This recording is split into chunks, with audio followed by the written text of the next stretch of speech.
போல தேற்றி தந்தை போல ஆற்றி தோள் மீது சுமந்திடும் என்னேசையா. தாய் போல தேற்றி தந்தை போல ஆற்றி தோள் மீது சுமந்திடும் என்னேசையா. உம்மை போல புரிந்து கொள்ள யாரும் இல்லையே, உம்மை போல அரவணைக்க யாரும் இல்லையே, உம்மை போல புரிந்து கொள்ள யாரும் இல்லையே, உம்மை போல அரவணைக்க யாரும் இல்லையே. நீர் போதும் என் வாழ்விலே என் இசையா, நீர் போதும் எங்கள் வாழ்விலே, நீர் போதும் என் வாழ்விலே என் இசையா, நீர் போதும் எங்கள் வாழ்விலே. மலை போல துன்பம் எம்மை சூழும் போது அதை பனி போல உருகிட செய்பவரே. மலை போல துன்பம் எம்மை சூழும் போது அதை பனி போல உருகிட செய்பவரே. கண்மணி போல என்னை காப்பவரே, உள்ளங்கை பொறி தன்னை பனைந்தவரே. கண்மணி போல என்னை காப்பவரே, உள்ளங்கை பொறி தன்னை நினைப்பவரே. நீ போதும் என் வாழ்விலே என் இசையா, நீ போதும் எங்கள் வாழ்விலே, நீ போதும் என் வாழ்விலே என் இசையா, நீ போதும் எங்கள் வாழ்விலே. அருமையான தாயாரை குறித்து சொல்லும் பொழுது, தாயாரை நினைக்கும்போது நம் யாருமே நம்ம ஆண்டவர் இயேசப்பாவை பார்த்ததில்லை. சில பேர் தரிசனம் பார்த்தோம், எப்படி வந்தார் அப்படின்னு சொல்லுவோம், ஆனால் நம்ம முகமாய் பார்க்கவில்லை. ஆனால் ஆண்டவர் இந்த தாயை நம்ம பூமியில் கொடுத்து தாய் ரூபத்தில் தான் ஆண்டவரை நம்ம பார்த்துருக்கோம். ஆண்டவர் தாய்க்கு ஒப்பிட்டு தான் சொல்லியிருக்கிறார். ரோமரின் புஸ்தகம் 16ஆம் அதிகாரம் 13ஆம் வசனம் இப்படியாய் சொல்லப்பட்டிருக்கிறது. ரோமர் 16ஆம் அதிகாரம் 13ஆம் வசனம். கர்த்தருக்குள் தெரிந்து கொள்ளப்பட்ட ரூபையும் எனக்கும் தாயாகிய அவனுடைய தாயையும் வாழ்த்துங்கள். எனக்கும் தாய், உங்களுக்கும் தாய், பாஸ்டர் பால் சாலமனுக்கும் தாய் அவர்கள். எனக்கும் தாயாகிய அவனுடைய தாயை வாழ்த்துங்கள் சொன்னது போல அவர்கள் நமக்கு ஒரு தாயாகவே இதுவரைக்கும் இருந்திருக்கிறார்கள். உண்மையாகவே அவங்க கோபம் பட்டாலும் சொன்ன மனசில் ஒன்றுமே வைக்க மாட்டார். ஆச்சரியமாக சில வேளையிலே நம்ம வீட்டிலலாம் ஒரு மரணம் வந்தால் அந்த துக்கத்திலே நம்ம மூழ்கி போய் விடுவோம். ஆலிஸ்மாவை பார்க்கும் பொழுது அவங்க கணவர் இறந்தார், 2 பிள்ளைகள் வாலிப வயதிலேயே 2 பிள்ளைகள் இறந்து போனார்கள். வாலிப வயதில் இறந்து போனார்கள். ஆனால் நீங்கள் அவங்கள பார்க்கும்போது அவங்க முகத்தில் பவுடர் இல்லாமல் பார்க்க முடியாது. தலைவாரி டை அடிச்சு பவுடர் போட்டு கையில் வாட்சி கட்டின்னு அந்த பின் பண்ணின்னு அந்த இது நல்ல எப்போதுமே சில வேளையில் என்கிட்ட கூட சில நமது கூட இருக்கிற ஊழியக்காரங்க தெரியாதா, குறை கண்டுபிடிது தான் நம்மளை குறை விளக்கண்ணை ஊற்றி பார்ப்பாங்கோ. பாஸ்டர் யார், பாஸ்டருடைய அம்மா யார், பாஸ்டருடைய ஒய்ஃப் யார், பாஸ்டர் பிள்ளை அவங்க பிள்ளைங்க போகிறது தெரியவே தெரியாது. நம்ம பிள்ளைங்க கொஞ்சம் ஒரு ட்ரெஸ் இப்படி பாஸ்டருடைய பிள்ளைங்க பாரு எப்படி இருக்குதுங்க பாரு. அப்படிதான் ஏன் பாஸ்டர் பாரு என்ன இந்த அம்மாவுக்கு வெட்டி வசனம் இல்லாத எப்படி ட்ரெஸ் பண்ணி சுற்றுது. அவங்க ட்ரெஸ் பண்ணி சுற்றலை, கர்த்தருக்குள் தைரியமாக இருக்கிறார்கள், வைராக்கியமாக இருக்கிறார்கள். நான் கர்த்தர் கொடுத்தார், கர்த்தர் எடுத்தார், கர்த்தர் நாமத்துக்கு அவங்க சோத்திரம் செலுத்தி பிள்ளையை கொடுத்தாரு, எடுத்துட்டாரு. அதுக்காக நான் எப்பவுமே பறவை வேஷம் பஞ்ச வேஷம் போட்டு இருக்கிறதா, தலை ஒரு பக்கம் புடவை ஒரு பக்கம் அப்படி இருக்கு இல்லையே. எப்போ நீங்கள் பார்த்துட்டா கூட நீங்கள் பார்க்கலாம், எந்த ராத்திரியில் அவங்கள பார்த்தா கூட அவங்க முகத்தில் பவுடர் கலையவே கிடையாது, முடி கலையவே கிடையாது. அதாவது எப்போதுமே அவங்க ஒரு சுத்தமாக கர்த்தருக்குள் வைராக்கியமாக வாழ்ந்தார்.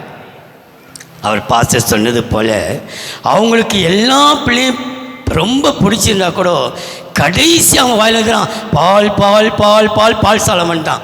ஊழியத்தில் இருக்கிறாங்க, அப்படி இருக்கிறாங்க, கஷ்டப்படுறாங்க, இப்படி அதுவே சொல்லி கொண்டு இருந்தார்கள். ஏன் தெரியுமா? நீ ஜெபம் பண்ணு, பாலுக்காக ஜெபம் பண்ணு, பாலுக்காக ஜெபம் பண்ணு. இந்த இடத்தை குறித்து அவங்களுக்கு ரொம்ப பெரிய பாரம். இந்த காரியம் அவங்க சபையில் சொல்ல வேதனைப்படாதீங்க யாரும். அவங்களுக்கு ஒரு பெரிய பாரம். அவங்க மகனே வஞ்சிக்கப்பட்டார், ஏமாற்றப்பட்டார், பல லட்சங்கள் இந்த இடத்துக்காக சமீப காலத்தில் சொல்லி சொல்லி ஜெபிக்க வைத்தார்கள். ஒரு பாரம் அவருக்கு தெரியுதோ தெரியலையோ, எப்போதுமே சபை மீது ஒரு பாரமாக இருந்தது. அதை யோசித்து பார்த்தேன். எனக்கு எங்ககிட்ட அடிக்கடி, ஏன்னா அக்காவுக்கு விக்டோரியா அக்காவும் அவங்களும் கடந்து போனார்கள். அவங்க ஜூலை 16 அக்கா இறந்தார்கள், ஜூலை 18 ஆலிசம்மா இருந்தார். மறக்கவே முடியாது. 16ஆம் தேதி அக்காவுடைய மரணம், 18ஆம் தேதி அம்மாவுடைய மரணம். ஆனால் கர்த்தர் நல்லவர். ஏனென்றால் சிறு வயதிலே சில வெளியிலே நம்ம தாய் தகப்பனை இழந்து அனாதையை நிற்கிறோம். நான் கூட சில வெளியிலே எனக்கு தெரியாதான், எனக்கு 3 வயசான் அப்பா சாகும்பொழுது. ஆகையினாலே அம்மா நான் தாய், ஒரு ஆண்டவரை பார்த்து தாய் தான் நமக்கு. அவர் சொல்கிறாரு, ஏசாயாவின் புஸ்தகம் 66ஆம் அதிகாரம் 13ஆம் வசனத்திலே, ஒருவனை அவன் தாய் தேற்றுவது போல நான் உங்களை தேற்றுவேன். நான் தான் உங்களை தேற்றுவேன். தாய் ரூபத்தான் தேற்றுவேன். தாயாக தான் இருக்கிறேன் நான் உனக்கு. ஒரு தகப்பன் சுமப்பது போல தகப்பன் அவனை சுமப்பேன். தாய் போல நான் தேற்றுவேன். உண்மையாகவே தாய் இழந்து, அக்காவை இழந்து, அப்பாவை இழந்து தனித்து நிற்கிற வேளையிலே இவங்க ரொம்ப ஆறுதல். மாதம் மாதம் சொல்லுவாங்க, பால் திட்டுவான் கேட்டு, பால் சாணம் கூட மாலையாளர் நான் போவே இல்லை, உங்ககிட்ட தான் ஓடி வரேன். 3வது வாரம் வந்துடுவான், பிள்ளைங்களாம் அழிச்சு வந்துடுவார். அவங்க பிள்ளை சின்ன பிள்ளை அவங்க பாட்டிக்கு செருப்பெல்லாம் எடுத்து வைக்கும். பாத்ரூம் போகும்போது எடுத்து போய் எனக்கு சந்தோஷம். இவ்வளோ நேசிக்குது பாட்டி, இந்த பிள்ளை இவ்வளோ நேசமாக நேசிக்குது. செருப்பை வச்சு கையை பிடிச்சி இறக்கி படிக்கட்டு இறக்க வச்சு. ஏனென்றால் நான் யோசித்தேன், அப்போ ஆண்டவர் தாய் ரூபத்தில் தான் நமக்கு இருக்கிறார். யார் மூலமாக நம்மளை ஆறுதல் படுத்த, தைரியப்படுத்த விடுகிறார். இன்றைக்கி கூட நான் யோசித்து பார்த்தேன், ஒருவனை தாய் தேற்றுவது போல நான் உங்களை தேற்றுவேன் சொல்லியிருக்கிறாரே. இந்த தாயினுடைய குதாசிரியங்கள் நம்முடைய ஆண்டு ரூபத்தில் தாய்கள் இருந்தார்கள். சில பேர் நம்ம இப்படி அப்படி சொல்லலாம். ஆனால் ஒரு காரியத்தை நான் சொல்கிறேன் பாருங்கள். தாய் எப்படிப்பட்ட தாயாய் நமக்கு இருக்கிறார் ஆண்டவர், அதை இருந்து கொண்டிருக்கிறார். ஆலிசம்மா ரூபத்திலே எப்படி ஆண்டவர் எப்படி தாய் ரூபத்திலே இவர்களுக்கு இருந்தார் என்று சொல்லி நான் முடிக்கிறேன் கொஞ்ச நேரத்திலே. நீங்கள் முதலாவது பாருங்கள், நமக்கு தெரிந்த வசனம் ஆதியாகமம் 27ஆம் அதிகாரம் 12-13 வாசிக்க கேட்கலாம். ஆதியாகமம் 27ஆம் அதிகாரம் 12-13. ஒருவேளை என் தகப்பன் என்னை தடவி பார்ப்பார், அப்பொழுது நான் அவருக்கு எத்தனாய் காணப்பட்டு என் மேல் ஆசீர்வாதத்தை அல்ல சாபத்தை வரப்பண்ணிக் கொள்வேனே என்றான். அதற்கு அவன் தாய் என் மகனே உன்மேல் வரும் சாபம் என் மேல் வரட்டும், அவைகளை என்னிடத்தில் கொண்டு வா என்றாள். என் சொல்லை மாத்திரம் கேள், என் சொல்லை மாத்திரம் நீ கேள் சொல்றாங்க. என் சொல்லை மாத்திரம். ஏனென்றால் நம்முடைய தாய் ஆலோசனை சொல்லுகிற தாய். என் சொல்லை கேளு, என் சொல்லை நீ கேள், ஆலோசனை சொல். ஆண்டோடைய பேரில் அவர் ஆலோசனை கர்த்தர். உன்மேல் என் கண்ணை வைத்து உனக்கு ஆலோசனை சொல்லுவேன், உனக்கு பிரயோஜனமானதை போதித்து நீ நடக்க வழியில உன்னை நடத்துகிற தேவனாய் கர்த்தர் நானே. அப்போ நம்முடைய தாய் அறிந்தால் என் பேச்சு கேளு. உங்கள் அப்பா எப்படி உன்னை சபிச்சிடுவார், எப்படி தடவி பார்த்து உன்னை எப்படி சபிச்ச. ஒரு சமயம் ஈசாக்கு தடவி பார்த்து யாரை முதல்ல சபிப்பார்னா ரெபேக்காவை தான் சபிப்பார். நீ தான் இருக்கலாம் காரணமா? உன் பையனுக்கு சொல்லி கொடுத்து இப்படி சொல்லி வச்சுருக்கிறியா? அவங்களுக்கு தான் முதல்ல சாபம் வந்திருக்கும். ஆனால் அவங்களுக்கு தெரியும், ரெபெக்காவுக்கு, என் அந்த தாய்க்கு தெரியும், அப்பா உங்கள் அப்பா என்னை சபிக்க முடியாது, என்னை திட்ட முடியாது. ஏன்னா நான் என் வயிற்றில் குழந்தை உருவாகி ஒன்னோடு ஒன்று மோதி நிற்கும்போது நான் கர்த்தத்தில் விசாரித்தேன். கர்த்தர் சொன்னார் 2 பிள்ளைங்க இருக்குன்னு சொல்லல, அவர் 2 ஜாதி இருக்கிறது, 2 கூட்ட ஜனம் இருக்கிறது, 2 விதமான ஜனமும் 2 விதமான ஜாதி இருக்கிறது. மூத்தவன் இளையவனை சேவிப்பான். இளையவனுக்கு தான் இந்த ஆசீர்வாதம். உங்கள் அப்பாவுக்கு தெரியாதா? நான் கர்த்தத்தில் விசாரித்து நான் சொன்னேன், நான் விசாரித்தேன், என் வயிற்று 2 ஜாதி இருக்குதான், 2 பிள்ளை இருக்குதான், அவன் இளையவன் தான் ஆசீர்வப்பட்டிருப்பான். நீ தப்பி தவறி மூத்தவன் ஆசீர்வச்சிடாத, எப்பெல்லாம் இளையவன் வரணும் அவனுக்கு தான் ஆசீர்வாதம். கர்த்தர் சொல்லியிருக்கிறாரு. கர்த்தத்தை விசாரிக்கும் போது என்ன சொன்னாரு? உன் வயிற்றிலே 2 விதமான ஜனங்கள் இருக்கிறது, 2 விதமான ஜாதி இருக்கிறது. பரிசுத்த ஜாதி, தேவனுக்கு பயந்த ஜாதி, கர்த்தரால் ஆசீர்வதிக்கப்பட்ட ஜாதி. ஒரு சந்ததி உண்டு, கர்த்தரை தலைமுறைமாய் சேவிக்கிற ஒரு சந்ததி உண்டு. ஆகையினாலே அந்த இளையவனை தான் நம்ம ஆசைக்குமே தவிர மூத்தவன் நல்ல ஆரம்ப கதையை சொல்லிக்கொண்டே இருப்பார்கள். ஒரு சமயம் ஈசாக்கு தெரியாதா, அவன் ஆட்டுத்தோலை போத்தின்னு வந்திருக்கும்போது, ஏசா வன சஞ்சாரியாச்சே, அவன் வந்து உட்கார்ந்து தகப்பனை ஆசிரியன்னு சொன்ன, கிட்டவா உன் வஸ்திரத்தை மோந்து பார்க்குறேன், ஓ கர்த்தரின் வயல்வெளி ஆசிரியத்தை என் மகனை ஆசிரியத்தை வஸ்திரத்தின் ஆசிரியன் சொல்லி ஆசிரியருக்கு காரணம் அவருக்கு தெரியும். நமக்கு கண்ணு தெரியலையோ, கண்ணு தெரியாதவர்களுக்கு நல்லாவே தெரியும். அவங்க ஒழுங்காக போவாங்க, நம்ம தான் முட்டிப்போம். அவங்க பின்னாடி போய் அவங்க முன்னாடி போய் நம்ம தான் முட்டிப்போம். அவங்க நல்லா வருவாங்க, அவங்களுக்கு நல்ல வழி தெரியும். ஆகவே நான் சொல்கிறேன், நம்முடைய தாய் ஆலோசனை என் சொல்லி மாத்திரம் கேள், என் சொல்லி மாத்திரம் கேட்டு நீ போய் அதை ஆயத்தப்படுத்தி கொண்டு வா. தேவ பிள்ளைகளே, ஆலிசம்மா கூட அடிக்கடி ஆலோசனை எல்லாம் என்கிட்ட கூட, இனி இப்படி செய், அப்படி செய், இப்படி பண்ணு, உயர்த்து இப்படி பண்ணு, பாலுக்கும் சொல்கிறேன், உனக்கும் சொல்கிறேன். நிச்சயமாக என்னை யோசிப்பேன். அப்போ தாய் ரூபத்திலே ஆண்டவர் வந்து நமக்கு இவங்களோட பேசுகிறார். ஏனென்றால் இந்த தாய் ஒரு ஆலோசனை சொல்கிற தாய். அன்றைக்கி அந்த தேவன் அத்தாளியில போல சாபத்துக்கும் அநியாயத்துக்கு சொல்லக்கூடிய ஆலோசனைக்காரி தாயாக இருக்கல, நம்ம ஆலிசம்மா வந்து எங்களுக்கெல்லாம் ஒரு ஆவிக்குரிய ஒரு ஆலோசனை சொல்லக்கூடிய ஒரு தாயாகவே இருந்தார்கள். நிச்சயமாகவே ஆண்டவர் ரூபத்திலே அந்த தாயை நான் பார்த்தேன். எனக்கு ஆலோசனை கொடுக்கும் தாயாகவே இருந்தார்கள். ஏனென்றால் வேதத்தில் சொல்லப்பட்டிருக்கிறது, என் சொல்லை கேள் என்று சொல்லி அந்த ஆசைதான் அனைத்தையும் யாக்கோப்புக்கு வாங்கி கொடுத்தது போல ஜெபித்து ஜெபித்து ஜெபித்து பால் சாலமனுக்கு ஒரு சபையை கத்த வாங்கி கொடுக்க கத்த கிருபை செய்தார். எப்படியாகிலும் சொன்னது போல அப்படியே சபைகள் அப்படி சில்லாபலமாக பறந்தது போல எப்படி ஆயிடுச்சு.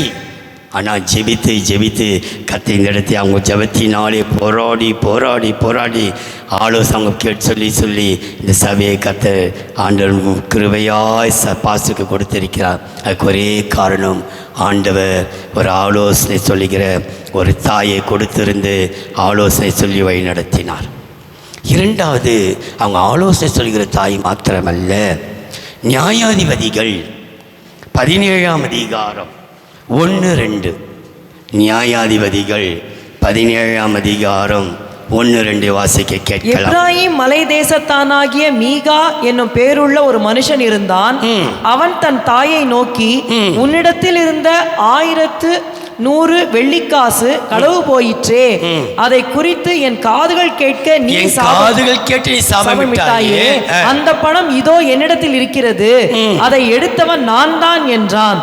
அதற்கு அவன் தாய் மகனே நீ கர்த்தரால் ஆசீர்வதிக்கப்படுவாய் என்றாள். கர்த்தரால் ஆசீர்வதிக்கிற ஒரு தாய் நமக்கு உண்டு. ஆலிசமா கத்திடுவாங்க, ஜோரா பேசிடுவாங்க, கோபம் பேசிடுவாங்க. மறு நிமிஷம் அதை நீ மனசில் வச்சுக்காத, யாருக்கு மனசில் வச்சுக்காத. கர்த்தர் மேன்மேல் ஆஸ்வதிப்பார், உனக்கு நிறைய ஆத்மாவை தருவார், நிறைய தருவார், ஜனம் தருவார், ஆசீர்வதிப்பார்கள். அவர்கள் ஆசீர்வதிக்கிற தாய். ஒருவனை தாய் தேற்றுவது போல நான் உங்களை தேற்றுவேன்.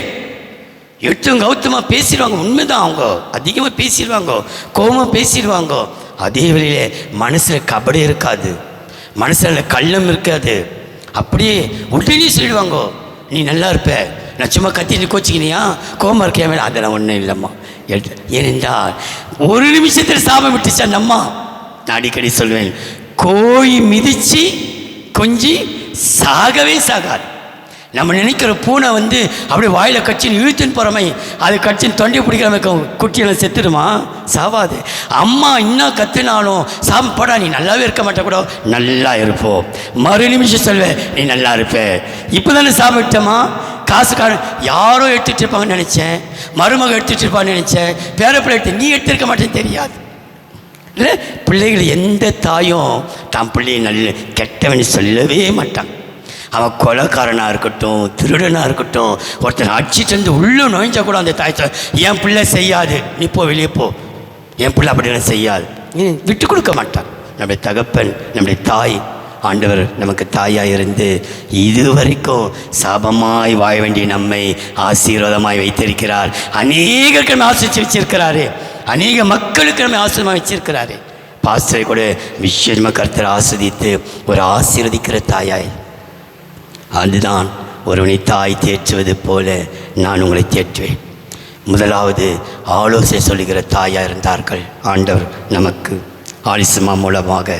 இரண்டாவது ஆசீர்வதிக்கிற தாய். இன்றைக்கு நம்மளை கர்த்தர் ஆசீர்வதித்து கொண்டு தான் இருக்கிறார்.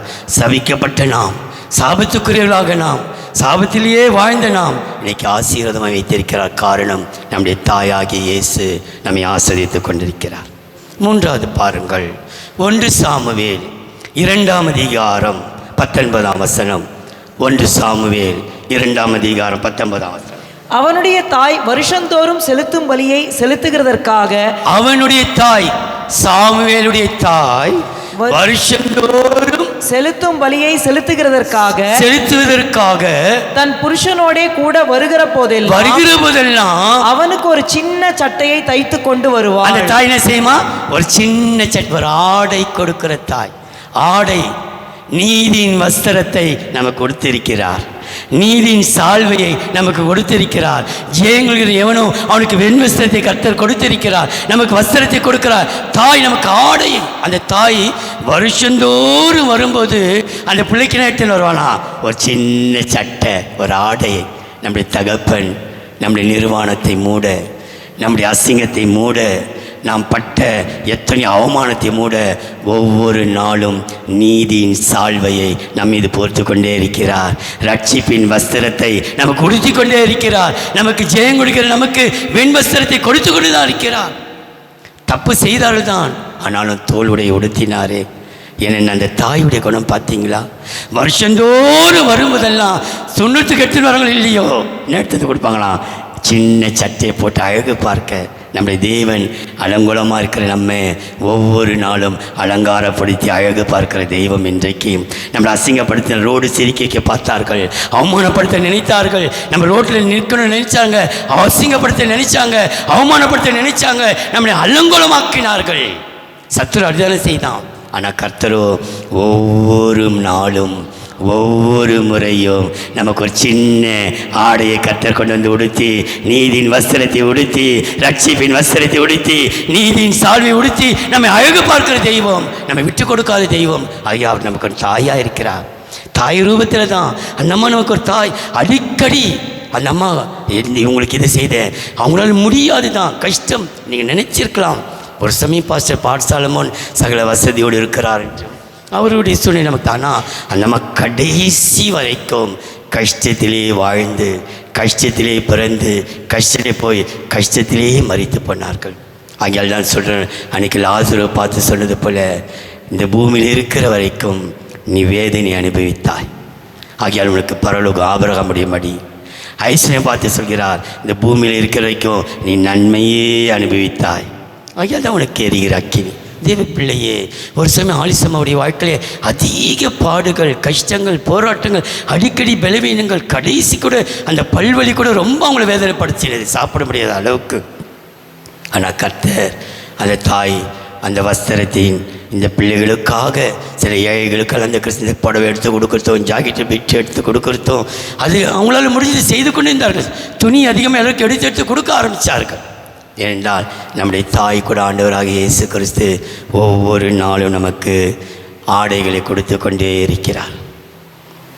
ஆலோசனை சொல்லும் தாய், ஆசீர்வதிக்கிற தாய், ஆடையை உடுத்து வைக்கிற தாய். வருஷந்தோறும் அந்த பிள்ளைக்கு ஒரு சின்ன சட்டையை கொண்டு வந்து கொடுக்குற ஒரு தாய் உண்டு. நமக்கு ஒரு தாய் இருக்கிறார். அவர் ஒவ்வொரு நாளும் நீதியின் வஸ்திரங்களை உடுத்து வைக்க வல்லவராக இருக்கிறார். நான்காவது ஒரு தாயை பாருங்கள். மத்தேயு சுவிசேஷம் 20ஆம் அதிகாரம் 20-21. மத்தேயு அப்பொழுது 20ஆம் அதிகாரம் 20-21. அப்பொழுது செபதேயுவின் குமாரருடைய தாய், அவருடைய செபதேயுவின் தாய் தன் குமாரரோடு கூட அவரிடத்திலே வந்து அவரை பணிந்து கொண்டு அந்த தாய் பணிந்து கொள்கிறார்கள். இயேசுவிடத்திலே பணிந்து கொண்டு, உம்மிடத்தில் ஒரு விண்ணப்பம் பண்ண வேண்டும் என்றால் அவர் அவளை நோக்கி, உனக்கு என்ன வேண்டும் என்று கேட்டார். அதற்கு அவள் உம்முடைய ராஜ்யத்திலே என் குமாரராகிய இவ்விரண்டு பேர், உம்முடைய ராஜ்யத்திலே என் குமாரர் 2 பேரை, ஒருவன் உமது வலது பக்கத்திலும் ஒருவன் உமது இடது பக்கத்திலும் உட்கார்ந்திருக்கும்படி அருள் செய்ய வேண்டும் என்றார். என்ன ஒரு ஆவிக்குரிய தாய் பார்த்தீங்களா? ஆண்டவரே, என் பிள்ளைங்க டாக்டர் ஆகணும், இன்ஜினியர் ஆகணும், பெரிய பெரிய படிப்பு படிக்கணும், அவங்க பெரிய ஆளாகணும், ஆட்சியில் நல்ல திகழணும், நல்ல ராஜ்யம் செய்யணும். அவசியம் இல்லை. இந்த தாய் ஒரு ஆவிக்குரிய தாய். இயேசுவே, என் 2 பிள்ளைங்களும் எங்கே இருக்கணும்னா உமது வலது பக்கம் ஒரு பக்கம், இடது பக்கம். எனக்கு வேறு எந்த படிப்பு தேவையில்லை. டாக்டர் படிப்பு தேவையில்லை, இன்ஜினியர் படிப்பு தேவையில்லை, கலெக்டர் படிப்பு தேவையில்லை. என் பிள்ளைங்களுக்கு எதுவுமே தேவையில்லை. இயேசுடைய வலது பார்சல் இருந்தால் போதும், இயேசுடைய இடது பார்சல் இருந்தால் போதும். இன்னைக்கு நம்ம பிள்ளைங்களை இன்னும் ஆட்டி படுக்கிற எல்கேஜியில் இட்டுன்னு போய் பாவம் பிள்ளைங்களை அந்த எல்கேஜி படுற பாடு. அதுங்களை 6 மணிக்கெல்லாம் தட்டி எழுப்பி தூக்கத்திலே பல்ல வளைக்கி தூக்கத்திலே சோறை ஊட்டி இட்லியை ஊற்றி 8 மணிக்கெல்லாம் அது முதுகில் பேகை மாட்டி ஷூவை மாட்டி ஓடு அடிச்சு இட்டுன்னு போய் விட்டுட்டு அதுங்க அப்போ தான் 4 மணிக்கு வரும். வா 2 ஸ்நாக்ஸ் ஆப்பிள் அறுத்து வாயில் போட்டு போய் 8 மணிக்கு 7 மணிக்கெல்லாம் 6 மணிக்கு இட்டுன்னு போய் விட்டுடுவாங்க எங்கள் டியூஷனுக்கு. நல்லா படி, ஏன்னா என் பிள்ளைங்க டாக்டர் ஆகணும், இன்ஜினியர் ஆகணும். பைபிள் சொல்லிக் கொடுக்க ஆள் இல்லை, ஒரு வசனத்தை சொல்லிக் கொடுக்க ஆள் இல்லை. ஆனால் பிள்ளைங்க என்ன ஆகணுமா? இன்ஜினியர் ஆகணும், டாக்டர் ஆகணும், கலெக்டர் ஆகணும். பெரிய படிப்பு கொடுத்துட்டா போதும் பாஸ்டர், பிள்ளைங்களுக்கு படிப்பு கொடுத்துட்டா போதுங்க. அது என்ன ஆகிடும்? படிப்பு கொடுத்த விட ஆண்டுடைய பாதையை கற்றுக்கொடு. ஆவிக்குரிய தாய் அவர்கள் என் பிள்ளைய பாஸ்டாக்கி பார்த்துங்க. அவங்க என்னதான் சர்க்கஸ் காரியமாக இருந்தாலும் ஒரு பிள்ளைய உயர்காரமாக மாற்றமா சர்க்கஸில் போய் பிரதிபலிக்க வைக்கலையே. ஆனால் பாஸ்டர் ஆக்கிட்டார்கள். குடும்பம் இன்னைக்கு சந்ததியா இனிமேல் இவங்க எடுக்கிற எல்லா சந்ததியும் கர்த்தருடைய சந்ததி எனப்படும், ஊழியக்காரருடைய சந்ததி எனப்படும், ஊழியக்காரருடைய குடும்பம் என்று சொல்லப்படும். ஆவிக்குரிய தாய் அவர்கள். என் பிள்ளைகள் வலது பக்கம் ஒருவனும் இடது பக்கம் ஒருவனும் இருக்கணும் தவிர வேறு எங்கேயும் சுற்ற வேண்டிய அவசியம். பெரிய ஆட்சி பெரிய பெரிய போஸ்ட்லாம் தேவையில்லை. இயேசுடைய பாதம் போதும் நமக்கு.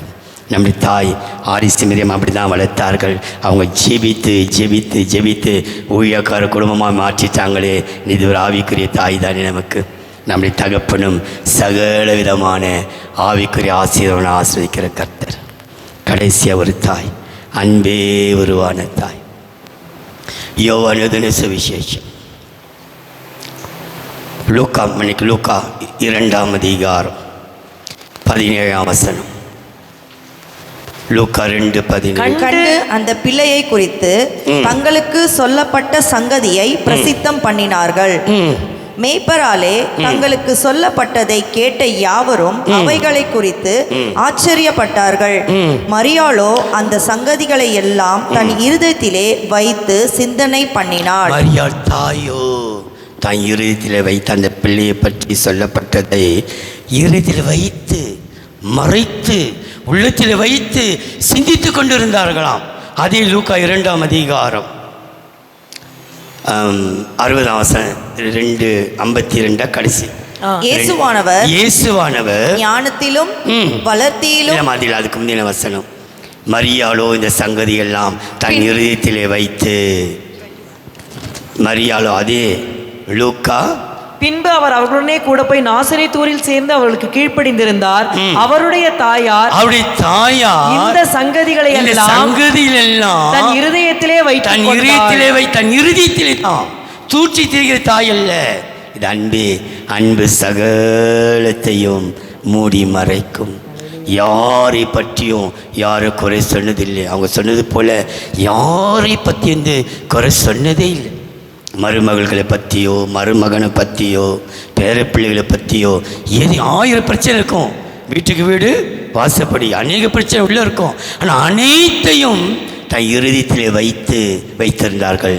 அன்பே உருவான தாய். ஆண்டவர் சொல்கிறார், அவர் அன்பாகவே இருக்கிறார்.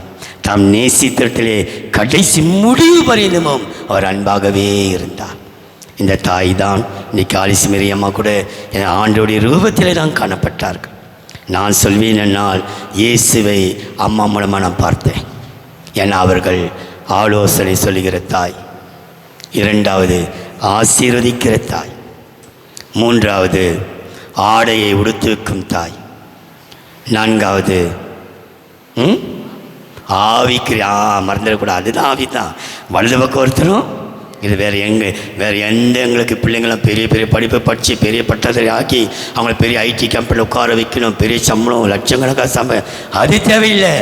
இயேசுவே வலது பக்கம் ஒருத்தரும் இடது பக்கம் உன்னோடு இருந்த ஆவிக்குரிய தாய், கடைசி அன்பே உருவான தாய். அன்பான தாய் எழுந்திருக்கிறோம். ஆனால் அவர்களுக்கு பதிலாக இன்னும் பல தாய்களை கர்த்தர் நமக்கு ஏற்படுத்தி கொடுத்து நம்மை ஆறுதல் படுத்துவாராக. உங்களுடைய கர்த்தர் ஆசீர்வதிப்பாராக. Thank you pastor, thank you. இப்போதும் பாஸ்டர் பிரேம் ஜெபம் பண்ணுவார்கள். அல்லேலூயா. ஜெபிப்போம். கண்களை மூடி ஆண்டவராகிய தேவனை நோக்கி பார்ப்போம். அன்பான தாயார் அவர்களுடைய அடிச்சுவடுகள் அன்பை எல்லா சாட்சி நிறைய கேட்டோம். தேவன் விசேஷித்த கிருபை தந்து நீர் ஆசீர்வதித்து அல்லேலூயா கர்த்தர் பெரிய காரியங்களை கர்த்தர் செய்யும்படியாய் அல்லேலூயா. நம்ம எல்லாரும் கண்களை முடியும். உடைக்கப்பட்ட நேரத்திலெல்லாம் என்னை உருவாக்கின கிருபை இதே. உடைக்கப்பட்ட நேரத்திலெல்லாம் என்னை உருவாக்கின கிருபை இதே. கிருபையே கிருபை. எல்லாரும் வலது கரத்தை உயர்த்தி மாறாத நல்ல கிருபையே கிருபையே கிருபையே மாறாத நல்ல கிருபையே. உங்க கிருபைதான் என்னை தாங்குகின்றது. உங்க கிருபைதான் என்னை நடத்துகின்றது. உங்க கிருபைதான் என்னை தாங்குகின்றது. உங்க கிருபைதான் என்னை நடத்துகின்றது. கிருபையே கிருபையே மாறாத நல்ல கிருபை. எல்லாம் சேர்த்து ஒரே குரலாக கிருபையே ஆமென். மாறாத நல்ல கிருபையே. உங்க கிருபைதான் என்னை தாங்குகின்றது. உங்க கிருபைதான் என்னை நடத்துகின்றது. உங்க கிருபைதான் என்னை தாங்குகின்றது. உங்க கிருபைதான் என்னை நடத்துகின்றது. நம்ம எல்லாரும் ஜெபிக்கலாம். கண்களை மூடி விசேஷமாய் அன்பு தாயார் அவர்கள் விட்டு சென்ற அவருடைய குடும்பங்கள் அவருடைய ஊழியங்களை கர்த்தரே நடத்தும்படியாக நம்ம எல்லாம் சேர்ந்து ஜெபம். எங்களை நேசிக்கிற எங்கள் அன்பின் பரலோக தகப்பனே, வானத்தை பூமியை படைத்த சர்வ வல்லமுள்ளவரே, ஒருவரும் சேரக்கூடாத ஒளியிலே வாசம் பண்ணுகிற எங்கள் பரிசுத்த ஆவியானவரே, இந்த நாளிலும் ஆண்டவரே எங்கள் அன்பு தாயார் அவர்கள் உம்மோடு கூட இருக்கும்படியாய் நீர் அவர்களை அழைத்து கொண்டீர். அதற்காய் ஸ்தோத்திரம் ஆண்டவரே. அவர்கள் கர்த்தாவே அவருடைய கிறிஸ்தவ வாழ்க்கையிலே வாழ்ந்த வாழ்க்கை ஆண்டவரே, அவர்களுக்கு ஆண்டவரை கர்த்தருக்காய் செய்த ஊழியங்கள் ஆண்டவரை ஜீவித்த காரியங்கள் ஆண்டவரை நாங்கள் அவர்கள் கேட்ட எல்லா சாட்சிகள் நிமித்தமாய் அவளை நீர் கர்த்தர் நடத்தி ஆசீர்வதித்தீர். ஆண்டவரை விசேஷ பிரகாரமாக ஆண்டவரே அவருடைய வயிற்றிலே ஒரு ஊழியக்காரனை பெற்றெடுக்கும்படியாக ஆண்டவரே தந்த கிருபைக்காய் ஸ்தோத்திரம். உமக்கு நன்றி சுவாமி, நன்றி ராஜா. உம்முடைய கரத்திரங்களை தாழ்த்துகிறோம். விசேஷமாய் சகல ஆறுதலின் தேவன் நீரை கர்த்தர் ஆறுதல் படுத்தும்படியாக நாங்கள் செபிக்கிறோம். ஆண்டவரே நாங்கள் அந்த அன்பு ஆண்டவரை தாயாரை காண்போம் என்கிற ஒரு நம்பிக்கையும் விசுவாசத்தையும் எங்களுக்கு தந்ததுக்காய் ஸ்தோத்திரம். ஆண்டவரே, ஆண்டவராகிய தேவன் ஆண்டவரை நீ வருகிற நாட்களில் ஆண்டவரை விசேஷித்த கிருபை தந்து நீரே நடத்தும்படியாக செபிக்கிறோம்.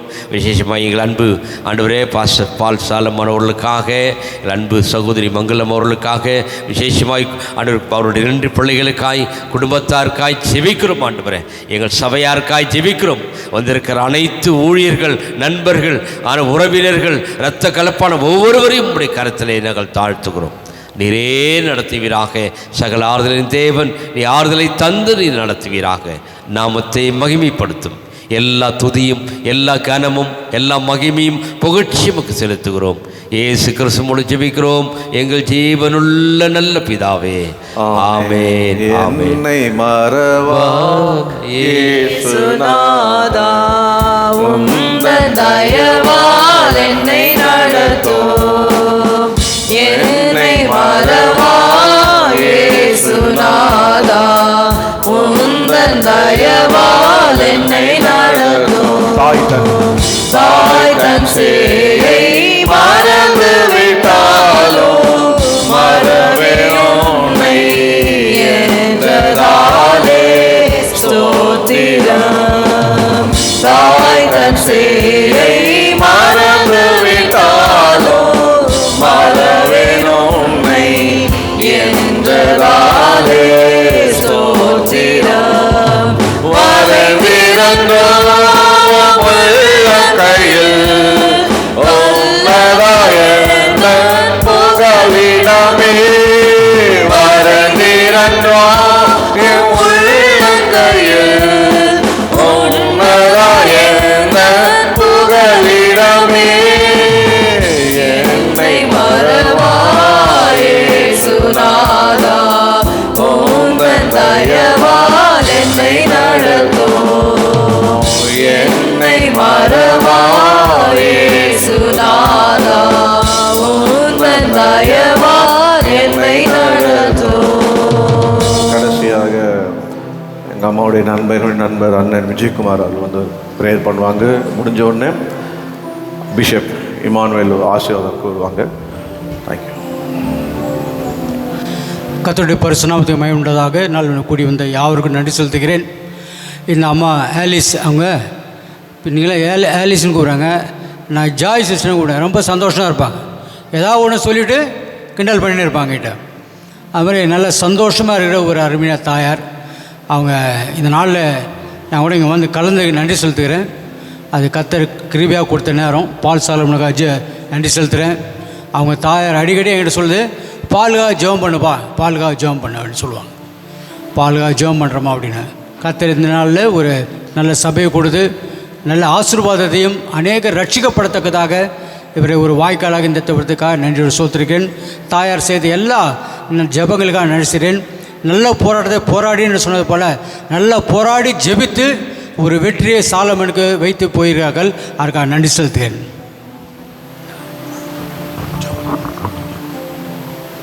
ஸ்தோத்திரம் ஆண்டவரே, என்னோட சோத்திரிக்கிறேன், துதிக்கிறேன். அருமையாக தாயாருக்காக ஜெபிக்கிறேன். தாயாரை இம்மட்டுமாக பாதுகாத்து ஆசீர்வதித்து நீ உயர்த்தி ஆண்டவரே உன்னதமான நம்முடைய சிறகுகள் மூடி எடுத்துக்கொண்டு சென்றதுக்காக சோத்திர சாமி. தாயாரே ஆண்டவரே, நாங்கள் இனி எங்கள் வாழ்நிலை முகமுக பார்க்காவிட்டாலும் நாங்களும் ஒரு நாள் ஆண்டவரே பரலோக ராஜ்யத்தில் வந்து அவளை முகமாக சந்திப்போம் என்று விசுவாசத்தோடு எங்கள் தொடர்ந்து ஓட கர்த்தர் கிருபை செய்வோம் ஜெபிக்கிறோம். ஆசீர்வதியும் இயேசுவின் நாமத்தில் ஜெபிக்க நல்ல பிதாவே, ஆமென். எல்லாரும் இணைந்து அறிக்கை செய்வோம். என் ஆத்துமாவே கர்த்தரை ஸ்தோத்திரி, என் முழு உள்ளமையோட பரிசுத்த நாமத்தை ஸ்தோத்திரி. என் ஆத்துமாவே கர்த்தரை ஸ்தோத்திரி, அவர் செய்த சகல உபகாரங்களையும் மறவாதே. ஆமென். ஆசீர்வாதம் நமது ஆண்டவராகிய இயேசு கிறிஸ்துவினுடைய கிருபையும் பிதாவாகிய தேவனுடைய அன்பும் பரிசுத்தாவியனுடைய அந்யோன்ய ஐக்கியமும் நம்மளவரோடு கூட இன்றும் என்றும் சதா காலங்களிலும் நீடித்திருந்து நிலைத்திருந்து தாபரித்து காப்பாராக. ஆமென். ஆமென். தேங்க்யூ. வந்த யாவரையும் ஆண்டவராகிய இயேசு கிறிஸ்து நாமத்திலே எங்களுடைய குடும்பத்தின் சார்பாக, சபை மக்கள் சார்பாக ஒவ்வொருக்கும் நன்றி செலுத்துகிறோம். நமக்கு இதனால் என்னுடைய அழைப்பை ஏற்று நீங்கள் வந்ததுக்காக நன்றி. காலையில் 7 மணிலேருந்து சபையிலேருந்து எல்லாம் நன்றி. சாப்பாடு ஒழுங்கு பண்ணியிருக்கோம். வெளியே 60 பேர் உட்கார்ற உங்களுக்கு வெஜிடேரியன் சாப்பாடு உங்களுக்கு ஒழுங்கு பண்ணியிருக்கோம். நீங்கள் போய் முதல்ல சாப்பிட்டுட்டு அதுக்கப்புறம் நீங்கள் பார்க்கணும்னா வரலாம், கொள்ளலாம். அதனால் வந்து சிறப்பித்த எல்லாருக்காக நன்றி. சுவாச மக்களுக்காக, ரிலேஷனுக்காக, ஃப்ரெண்ட்ஸ்க்காக, ஊழியக்காரர்களுக்காக எல்லாருக்கும் நன்றி. ஸோ எனக்கு நேரம் இல்லை, அதனால் எல்லாருக்கும் என்னால் டைம் கொடுக்க முடியல. சீக்கிரம் வந்திருந்தீங்கன்னா எல்லாருக்கும் கொடுத்துருப்பேன். ஸோ